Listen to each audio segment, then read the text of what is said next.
Hi there, welcome to the Raising Cinephiles podcast, a show about passing on your love of cinema to the next generation. I'm your host, Jessica Kantor, and I have worked in all facets of the entertainment industry for the last 20 years, and recently became a mom. This week's guest is Annie Weisman. She's the creator and showrunner of Physical on Apple TV. We discuss how Alice in Wonderland inspired some of the mythology behind Physical, and how she discovered her children's taste in cinema through trial and error. And most delightful is learning that one of her children love Monty Python. Always remember that myself and guests are speaking from personal experience and not giving parenting advice. Let's go ahead and dive into the episode. Hello and welcome back to the Raising Cinephiles podcast. This is your host, Jessica Kantor, and today I am joined by Annie Weisman, the creator, writer, and now director of Physical on Apple TV. Thank you so much for joining me. Thanks so much for having me. I'm going to jump into our first question, which is, what is your first movie memory? I wonder how many people have memories that are associated with fear, because it's heavily imprinted in my memory seeing The Wizard of Oz for the first time and being really captivated by it and terrified of the witch, and just sort of this idea of her, that actress, you know, Margaret Hamilton on the bicycle turning into the broom, and just like I don't know how old I was, very, very young, but just like being terrified and fascinated by that. And then all of The Wizard of Oz, you know, the story and the transformation into color and the songs and just the whole mythology of it was just like a very formative experience for me as a kid and imprinted by fear, you know. Yeah, The Wizard of Oz has come up a few times. Fear has also come up a few times. I think one friend saw Star Wars and got scared that the stormtroopers were going to jump out of the screen at him. And so that was his first memory. I had another guest who was introducing The Wizard of Oz to their child and started with this beautifully illustrated comic book, which is, I think, what it's based off of, maybe, or came later. I'm not 100% sure, but it allowed the young child to get used to the world, so it wasn't as scary when they watched the movie. Right. I do wonder if it would have the same power now with young children, just given how many more images they have access to from a really young age. Mm-hmm. But it was really formative, I think, just early on, that moment of fear, like the power of what that image could do. It's sitting with me for a really long time. Yeah, I took a lab with this woman named Joan Shekel. I don't know if you've heard of her. Oh, yeah, of course. Yeah, she's legendary.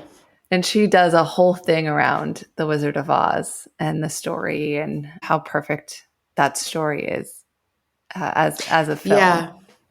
I think it is like the essential film story in a way. Mm-hmm. Like you could like overlay Wizard of Oz onto so many other movies and kinds of stories, and it is kind of foundational in that way. Just this whole idea of that it's a version, I guess, of the hero's journey, but it is good, like a female one, and it's one that I think a lot of women and obviously a lot of queer people also connect to, because it's this experience of like you start in this like wholesome America, and then you just plunge into this other world of like chaos and fantasy and mythology, and then eventually return back, you know, changed and strengthened by that experience. I think it has like a deep hold on a lot of people who felt like it, from a very young age, like, oh, I'm different. I don't know that I fit into the conventional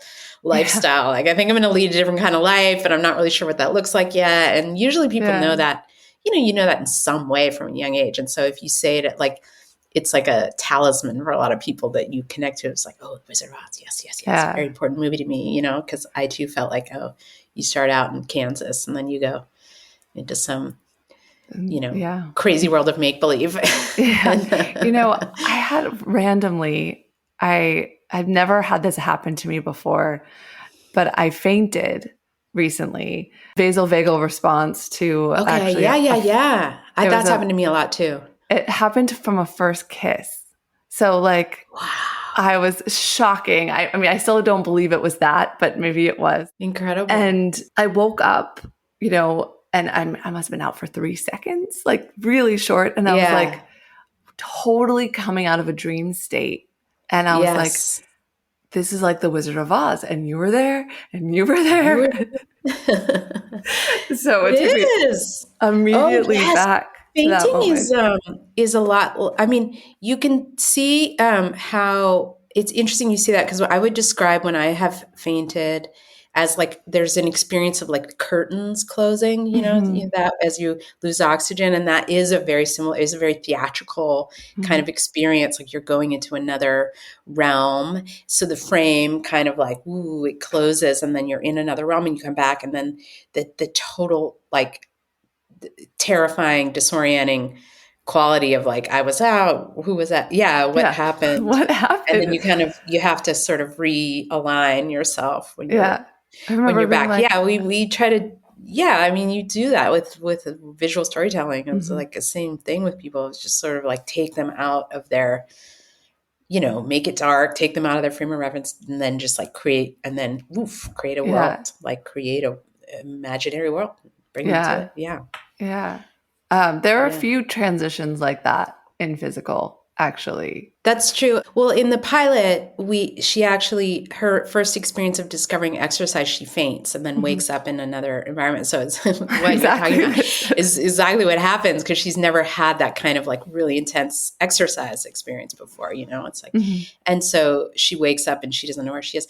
I mean, it's funny, I say Wizard of Oz is really crucial, but I loved Alice in Wonderland as a child, as literature. And so Alice in Wonderland is the mythology that I use a lot early on in physical, when she sees her first connection to the idea of like physical exercise is through this, I call the character Bunny, but it's like the White Rabbit, and she actually, my little joke is that she drives a little white cabriolet.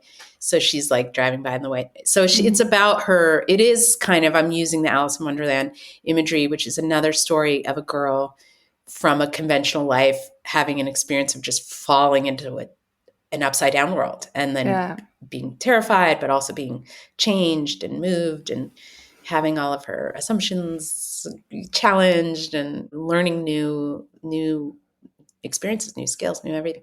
So it is, that imagery is important. And we do use a lot of that energy of, and this is something I worked with Craig Gillespie in the pilot on, and then it was like kind of a visual vocabulary that he established, but we continued through the show and kind of evolved through the show. It was this like camera that really moves with her, so that, like you say, when something happens, it's really she has a sort of intense experience that really imprints on her. Then we quickly cut to another scene where the camera's just moving with that energy, and we are with her. And so you can kind of like feel this sense of propulsion through the episodes, because we're always following her experience. We're always like, the camera is like sync with her emotional life. Yeah. I would say. Yeah. Yeah. So I'm going to go back into your past a little bit with Alice in Wonderland. Was it the book or the movie first for you? It was the book. I don't have a lot of memories of the animated movie of Alice in Wonderland, but I loved the literature. I loved the really playful language. That was what I loved, that it was just like totally anarchic with words and jokes, and adults behaving appallingly and breaking rules. And I liked that. I loved the words. How old were you when you got into that book? Gosh, I have a very old copy of it that used to be read to me before I could read, and then I would read myself. So very, kindergarten, like early days. Early days, yeah. Just playfulness with words was something like really big for me. Alice in Wonderland, Shel Silverstein, I loved and used to commit to memory and just like say those things over and over in my head, because I loved the way they sounded. And I like the idea of having those access to those words and being able to use them. Yeah, I had the Where the Sidewalk Ends books. I loved those. And I loved those. I very much love those. And I know I I spoke with someone else recently about Roald Dahl, also Mm-hmm. somewhat playful, though just was informed he was a Nazi. So I am now having mixed feelings I about him. know. I do. We have to, it's tough to accommodate that because I also love those books. And my kids now, like just this morning, my daughter was listening to the Twits on an audiobook and loving it. And the spirit of those books is really so rebellious and it takes on, it's anti-authoritarian, which I love, which is why it's so like appalling and horrible to think about what his politics were, because he really taught kids not to trust authority. I mean, that was what I got from those books. It was like, Yeah. guess what? Adults don't know what they're talking about. Teachers are corrupt. Parents are fools. Yeah. Kids need to rely on their own skills and resources. I mean, that's the spirit of those books. It's inherently kind of punk rock. So it's a little tough. Yeah. And so I also want to, before we transition to your kids, want to stick with what movie going was like for you growing up. Yeah. Well, I was lucky enough when I was a little kid. I grew up in a small town in San Diego, but I had family in LA. So we used to come up, it'd be a big event, and go see the big movie that was out in LA at the Cinerama Dome.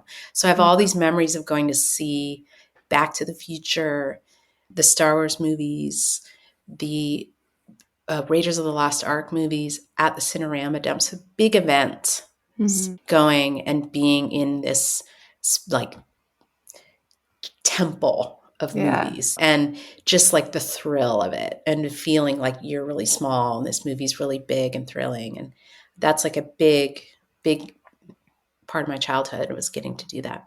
Oh, that's awesome. Yeah, I'm so hoping it reopens. Me too. I really hope so. That was like the like stake in my heart towards the end of the pandemic, really when I was like, oh yeah. And then that's when I was a kid and was being taken to things. But like then the memories of when I first started to like seek out my own movies were really like really pivotal to me as a early teenager, kind of coming into my own as a writer, were the John Hughes movies. So I would just watch Breakfast Club and Pretty in Pink and just over and over and over again watch those movies and commit the words to memory, and just love the idea of these, and Heathers and these really like provocative teen voices, that it was like really exciting to hear. Oh my God, this is a movie for me. Like these are our people. Like this is cool. This is, and also people talk, like kids talking to each other can be a whole movie, that was really exciting.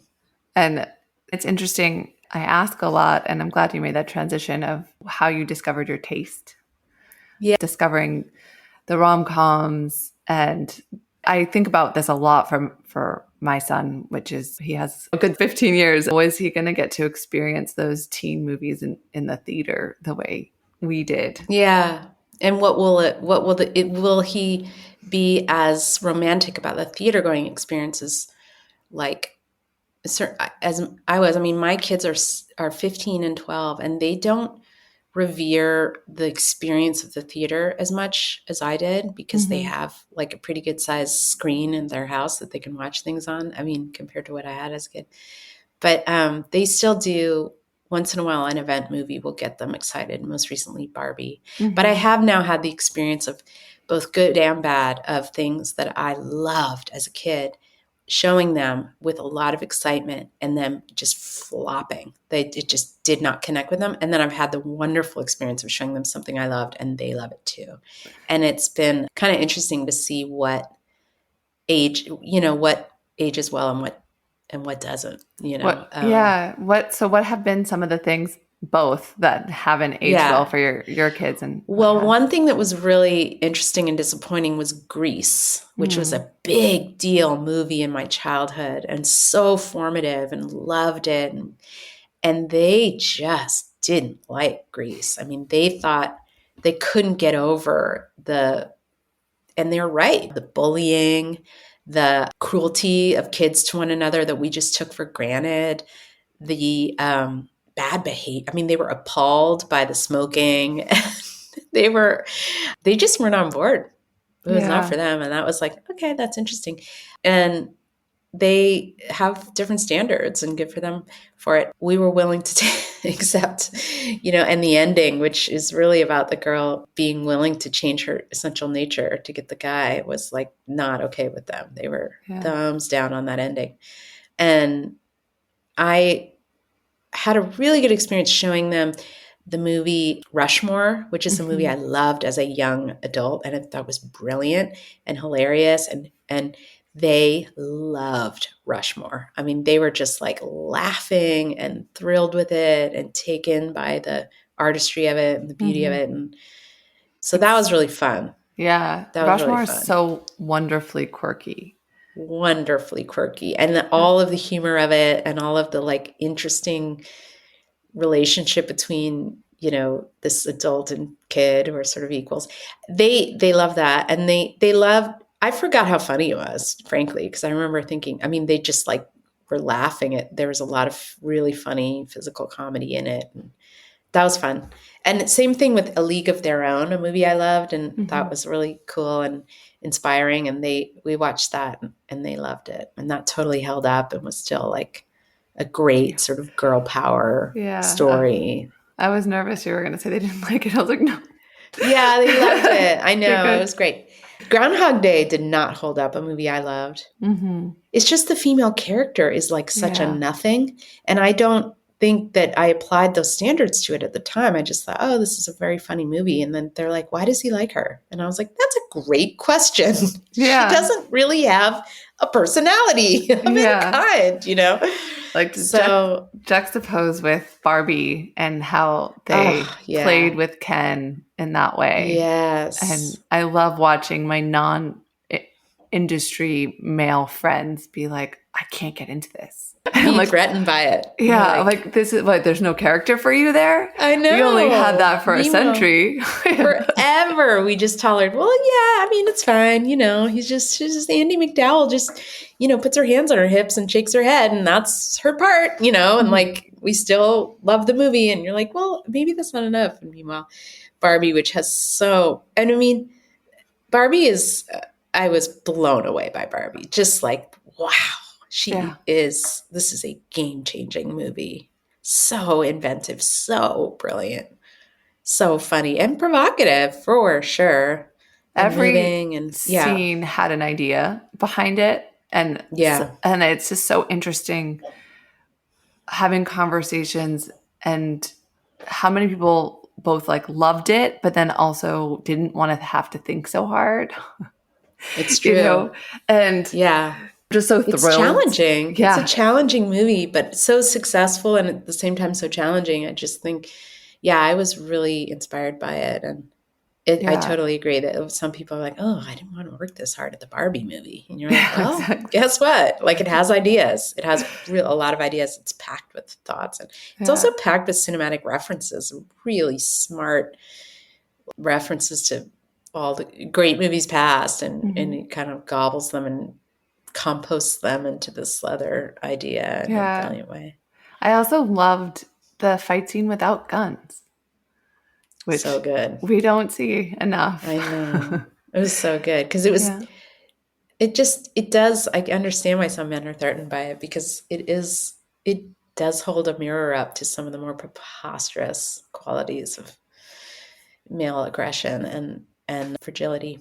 So it also made me feel really empathetic towards the standards men have, not just the female standards, but like the man up idea, and this That's idea of masculinity that is just so untenable. And also it doesn't really. I felt the same way. I thought it was very sympathetic to the bind that men are in. Yeah. I thought it was very empathetic to that. And so it's surprising to me that people didn't let them off the hook, but it also empathized with their bind of like, on the one hand, you want us to be strong. And on the other hand, we can't dominate. And what do we do?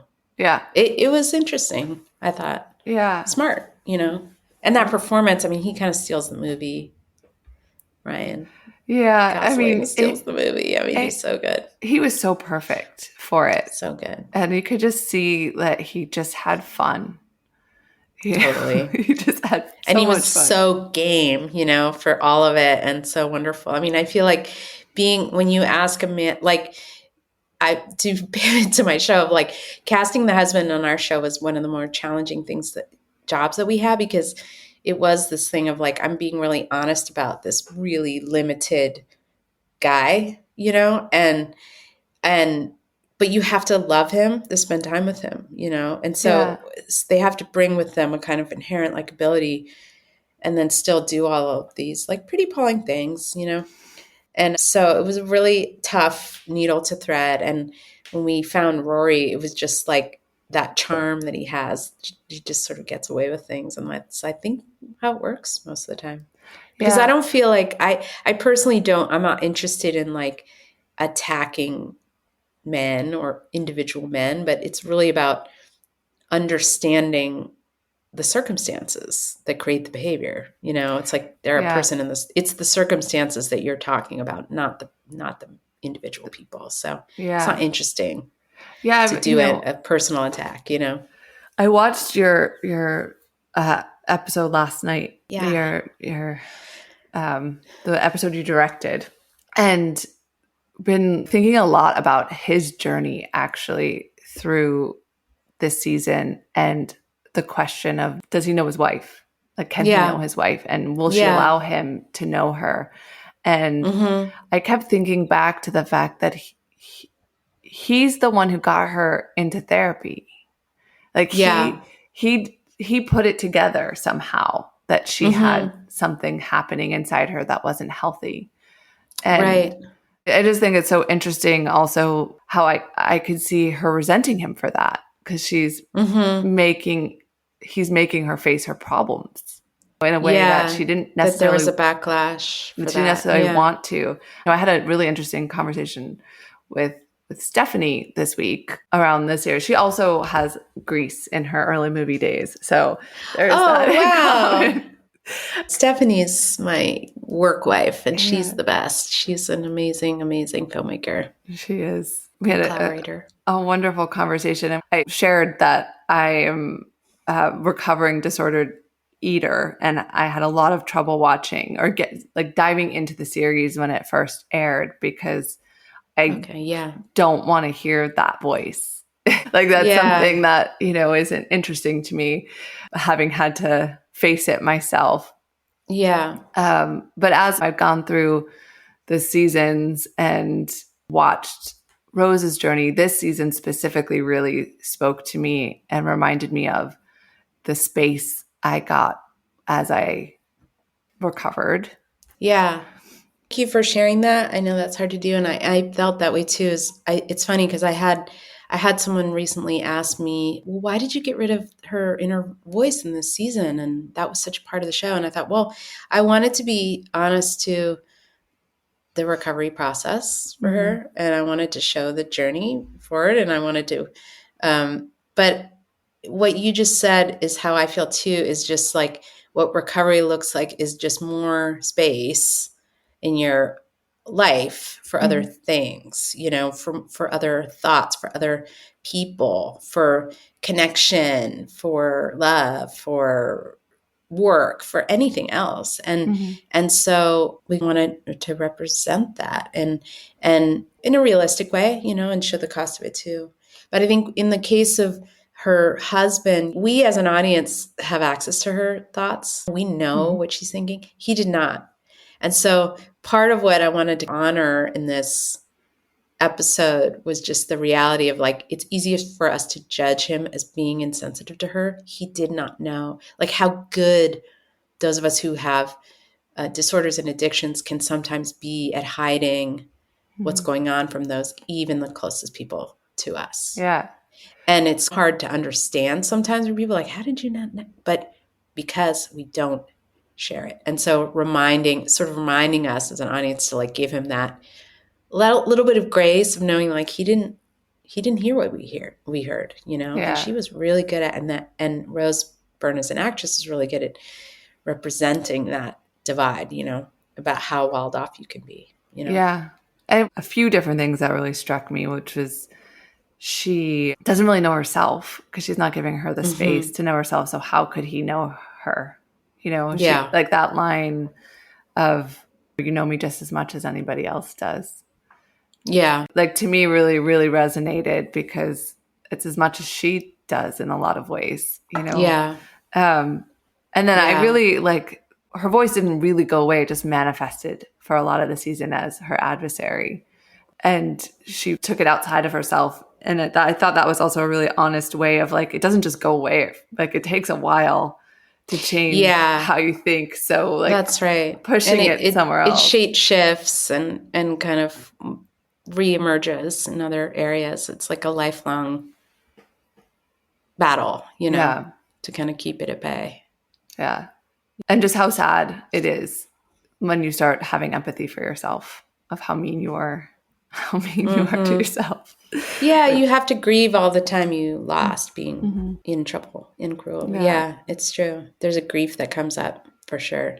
Yeah. Even knowing you're better, it's like, oh, but all those years of not being kind to myself, not being okay. And there's definitely a grief. Yeah, I also think that at least for me, the disorder is a crutch to not feel your feelings. And so as you allow yourself to feel your feelings, it's overwhelming. That's right. Yeah. And that's sort of the good and bad news. It's like, okay, now I'm present and now I get to feel my feelings. Ooh, this is why I was self-medicating. Exactly. It's hard. But then the more you do it, the more you understand that it passes, it's uncomfortable and then it gets better and you can handle it. You are capable of feeling the feelings. It's just uncomfortable, and there's a reason we try to avoid and I think and medicate. A lot of purging is about getting rid of that discomfort. Something else I was talking with Stephanie about was how much I loved the meditation scene around the orange. Because one of the things when people ask me how I healed, I said I learned how to taste. Yes. And learning that food and teaching kids how to eat and not wanting to pass on my own stuff was just reminding myself, it's about nourishment and filling yourself up with goodness and flavor and listening to your body. And so I really loved available to that, which was really hard when you weren't. Yeah. Thank you for sharing that. That's really, really good to hear. And resonates with me too. Yeah. I'm curious, giving her a daughter and going back to kind of kids and the cyclicalness of it and how a lot of how they discovered her own, just how her husband discovered her disorder was through her daughters talking about food.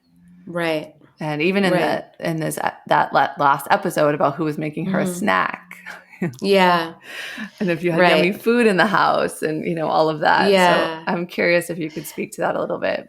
I did. Yeah. It was just obviously a really important part of her kind of discovering her own limitations and rock bottom were around realizing when, as her daughter got older and she's starting to see that this is she's observing, it's affecting her, and just wanted to look at in an honest way the kind of the way eating disorders are passed down generation to generation. The way her mother passed it to her, and then trying to look at in a real way how you can, because it is possible to kind of break the cycle, but it takes effort and looking at it and being honest about it and confronting it. So having a daughter and, feeling I think I also wanted to be honest about the fact that I think a lot of people, there's still a perception that having a baby kind of fixes you and changes your relationship to your body forever. And that's for so many women, myself included. Maybe it's temporarily true, and then you can go right back where you were. It is not a fix, an automatic fix. You can be inspired to change by wanting a better world for your kid, but no woman's relationship to her body is fixed by pregnancy and childbirth. In fact, so many women suffer and they're well into their midlife, Especially how much we're denied healthcare around the changes for our body, or Yeah. just ignored around like, oh, it's okay to pee a little when you sneeze. Like, in Yeah, what world is exactly. that okay? There's And nothing to so, be done about the transition into midlife. Yeah, and there actually is quite a lot that can be done and thought about. But it has to be valued and prioritized first, and we don't see a lot yeah, of that yeah. happening. I'm also super inspired and interested about a woman in that era starting her own business, creating a Hmm. career. I look at my mom's journey, she started to work when I was a teenager and had an Mm, incredible career. And my grandmother worked, but she had to ask my grandfather permission to work outside the home. right. And I have a great clip of her saying, he said, "Oh, you'll hate it and you'll be back in the kitchen soon enough." And she was like, "And I've been working for 50 years." So Good like, for her. That's um, incredible. so Pioneer. yeah, Yeah. and I think there's natural duality between disorder and trying to break the mold because you Hmm. don't fit. So not feeling like you fit in your body, you don't fit in the world, you're trying to Hmm. make a change. And so I'm Yeah, curious if you could speak to that a little bit. it's true. I think there's a restlessness in her of feeling like none of the roles that are the feel comfortable to her. Just being a wife and a mother doesn't feel like enough. And there is no model out there for her of something different. And so she has to make it and discover it. And this was true. And this was happening in this time in certainly, my childhood, as I was looking around in the sort of late 70s, early 80s, women were, divorce was starting to really skyrocket because there was an opportunity for women to stand on their own. I think a lot of women stayed in abusive or difficult marriages because there was no alternative, but you'd see women starting to find avenues for like economic independence that allowed them to have like a way out Yeah. if they were unhappy or unsafe. And so you start to see that we're outside of the what were traditional jobs for women, which was frankly nursing and teaching, which are wonderful professions, but there are other things that women can do as well. And so starting these industries, women were inventing them. They were just pioneering things like the fitness industry, the diet industry was a big one. It's problematic, but also a way that a lot of women made independent money. And yeah, so seeing her become an entrepreneur Hmm. and in a time when, yeah, you needed permission. I mean, you needed your husband to co-sign on a loan for a Hmm. business and still. And so this was a way that women could have some independence. Yeah. I also like the female friendships are really interesting in Mm. physical of how they believe Hmm. in each other and that journey of these two women not wanting to be friends, being Yeah. business partners, not being business partners, and then realizing like actually they have a shared vision. Yeah, I think my feeling in general is that women are really amazing and can do amazing things, but we can't really do them alone. We've got to Hmm. have community. We've got to have friendship. We've got to have support. And we get it, It's like we do it with each other. Hmm. And I think Sheila comes to understand that because she's someone for whom friendship has always been really challenging because she's always keeping people away because of out of shame Hmm. about her inner life. So once the shame leaves the picture and leaves the party, there's space for friendship and friendship becomes really foundational for her. Yeah. And I love I'm so terrible with names, but Greta, right? Is Yeah, Deirdre Friel, who's a yes. phenomenal Uh, actress and someone that we just kept writing towards. Her part just grew and grew because she's so wonderful. Um, and that was just a fun evolution.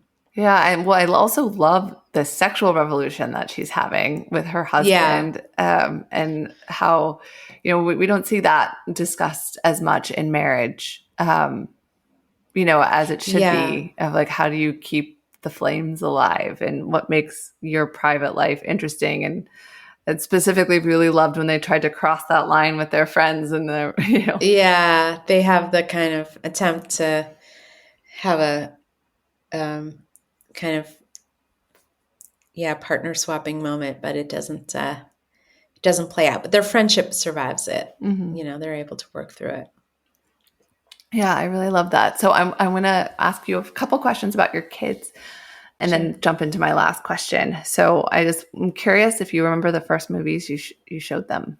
Yes. Well, I definitely remember going to see Frozen in the theater with my kids. And that was a pretty exciting experience when the big song happened, big emotional release. I still think Frozen, I do love that movie for girls in particular, because I think it was revolutionary for Disney to not predicate everything on a romance. It's really about just this like power inside you that's powerful, but you've been denying, and then when you finally release it, you can become your real self. Mm-hmm. I love that idea for girls. So I love Yeah. seeing that realized. And I remember the moment in the big theater of seeing the icicles come off her fingers and the song coming out. That was really big moment for us as a family watching that movie and all experiencing it together for the first time. That was really exciting, really fun. We then subsequently they watch it a million times and you want to like die because you're so sick of it. But the first time was very magical. Yeah, there's a lot of jokes about be careful what you show your kids because they want to watch it over and over and over again. Yeah, no, it became like a unit of measurement in our household to be like, okay, we're driving up to see Aunt Lisa. It's 2.5 Frozens away. Like, it was like how many, whatever things were like, oh, that flight, that's a Frozen and a half. Like it just was like all they watched. And so just sticking on repeat. Yeah, but that was, I think it's cool. Like I think about the narratives, like what is the narrative there? And I love that because I think the Disney movies in my childhood were always like, and then the prince kisses you and that's happiness. Mm-hmm. That was Beauty and the Beast. That was Little Mermaid. But this is something else. And so I think about like, what's the narrative? Like what's the, what's getting imprinted and that I'm down with Frozen for kids for that reason, because it's so internal, you know? Yeah. Yeah. And it's not about putting it in someone else's hands in romance, you know? And do you have a good sense of your kids' taste? And is it really unique for each of them? Yeah, my little one, she is nuts for Monty Python. So we've had a really fun time watching Monty Python movies. She loves comedy. The bawdier and more outrageous, better. So we've just really we've had a really fun time going through all the Monty Python silliness. How did you decide to show her that? You know, I kind of like took a little bit of a swing with it. I thought like, I'm going to check it out. You know, I had a feeling she'd be into it because she loves jokes and she's silly. And she just instantly was like, oh my, you know, and then last Halloween, she dressed as one of the Knights of Ni with the little, like with coconut. She's like, you got to get me 2 coconuts for my costume. And she went around pretending to be the horse, you know? And so that was really fun. We've had a good time with that. And then my older kid is a little more into fantasy and stuff. So it's like Dungeons and Dragons movie and anything really big and fantastical and mythic. So they have really different sensibilities in that way. I've got the genre fantasy and then the like zany comedy kid. It's a lot of trial and error is how we figured it out. A lot of things that they were like not into to find what they loved. Yeah. What was that experience like? Of just trying when you stuff. fail, like, yeah, you just try stuff. And I remember Dark Crystal, we watched that movie and I remember loving Dark Crystal, but it was just the pacing for them was just glacial and they couldn't get into it. And they thought the puppets were kind of silly. And I just remember thinking, oh, that's too bad because they're so artful and beautiful, but they just didn't connect. So you just end up alone in there in the TV room, finishing it up while they go wrong. But keep trying. I keep putting things in front of them. And then you have some really win where you think, wow, you know that they'd love League of Their Own, that they'd love Rushmore, that they'd love the Monty Python movies. That, yeah, we really just kind of a lot of trial and error with them. Yeah. I I do put on some of the random recommendations I hear, and my son's not 2 yet, so he doesn't quite have the attention span for a full movie just yet. And the other day I put on Pete's Dragon. Oh yeah. And I was shocked how much of it he watched. He just really likes like singing and dancing. Get him. Yeah. Interesting. And so I was surprised that he stayed around for that much. That's great. Yeah, I remember because I love Mary Poppins so much and playing it for them, but it's very long. Mm-hmm. And so just playing numbers from it. And one thing I remember showing them when they were about your kids' age that they loved, absolutely loved, and we would play over and again, were sequences from Singing in the Rain. Oh. The dance sequence, obviously in the beginning, the make 'em laugh number is so wonderful. I mean, that movie has some sequences in it that are so wonderful. And what's so great about it too is that, because I was concerned from a young age about them watching anything that has just like millions of edits. Like you think of those, like the Spider-Man movies now, which are so wonderful and inventive, but they're just so heavily, heavily edited. And I just think for their young brains, it's like, it's not great. I think take some time on that.